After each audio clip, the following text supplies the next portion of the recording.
Welcome everyone to the Trust the Plan podcast. I'm Nick. And I'm Jim. And we are here in July, and so the summer party is coming up. What do you know what the date is? It's around the corner, August 8th. August 8th. Here at Peak Global headquarters. That's right. We're going to be out in the front yard with the Burger Spot food truck this year. Yeah, it's a good one. Yep, I'm a huge fan of Burger Spot. Mm-hmm.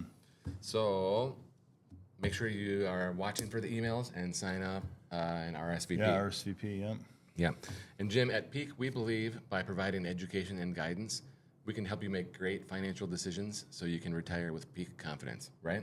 Absolutely. That's right. So we have someone who came to us recently, and it's kind of an annuity horror story, right? Yeah, that's a good way to say it, yeah. So, not all annuities are bad, but there are some bad ones. Yeah, and sometimes they can serve a purpose, right? They're not Yep. blanketly, yeah. I like some income guarantees, I like some of the protection things that you can have, but oftentimes they are, they have low return potential, and you're committed for what seems like forever. Yeah. And there's big penalties if you wanted to break the contract. I find like 10 out of 10 times, 99 out of 100, the person has the annuity and they don't really know why, and they didn't buy it for a certain purpose, and it was always sold to them in a way that was confusing and they don't understand it. That's well said. Yeah, and they don't know if they want it anymore. Right. But to get out, And that's where the penalties come into play. that's right. I have a real hard time recommending someone terminate the contract and pay a huge penalty. Yeah. But sometimes maybe that's the best way to go. Mm-hmm. Sometimes you just you're stuck with it and you just accept it for what it is. Yeah. But what's aggravating is when someone has a bunch of them, and like you say, they don't know why, and like every year or two they kept getting the sales pitch. Yeah. So they have a bunch of ones with different companies, and typically they'll have this 5% guarantee, right? Like like an income guarantee. And the definition of an annuity is an income stream, a payment stream. Okay. Right. But they don't always have to have that. But that's what the old school definition of an annuity is. But now they're different. So you have some tax deferral, but a lot of times people are putting their IRAs into the annuity. So it's a moot point. But they're typically getting this 5% income guarantee for life. Mm-hmm. Okay. And so when treasuries were like 2%, 5%, is way more. Seemed attractive, yeah. Yeah, it seems attractive. But a couple of weeks ago, we talked about the cash trap, where we have T-bills paying 5.3. Mm-hmm. It makes those annuities with a 5% guarantee a little less attractive. Yeah. Especially if you can get 6% with a diversified bond fund, and that's the expected return for 5 or 10 years. Right. The 5% annuity is less attractive. Mm-hmm. But especially realizing that if you went the bond route, if you needed the money, you could access it. Whereas if it was in the annuity, you don't. So not only looking at it just as a return point of view, but a liquidity point of view. Yeah, liquidity for sure.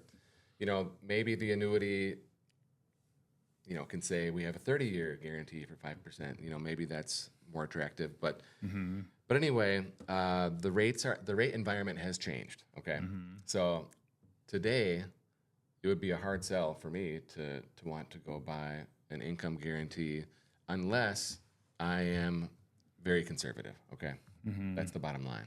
So if someone really wants these guarantees, that's the only way that I'm putting it in front of them. Yeah.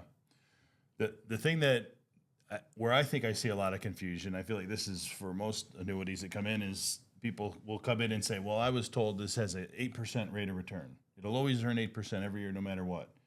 And then you kind of dig into it a little bit and you realize they're telling you that your income base will grow at 8%, not the actual account value. Right? So your account value is staying down here, not growing at all, but your income base is growing. And if you actually wanted to turn on the income, it's off of a higher number. Well, that sounds great and all, but I mean, how many years are they really just giving you your money back before you're actually benefiting from a higher income base? Yep. And usually there's higher fees every year, and then also those surrender charges.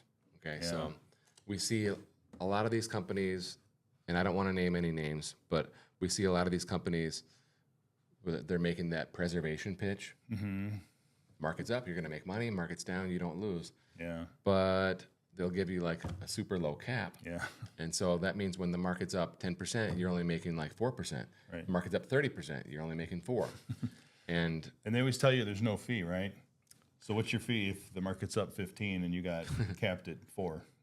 could be 11 maybe, depending on how you look at it. Yeah, exactly. But these are not blanket recommendations, just a conversation about interest rates and different products that are available.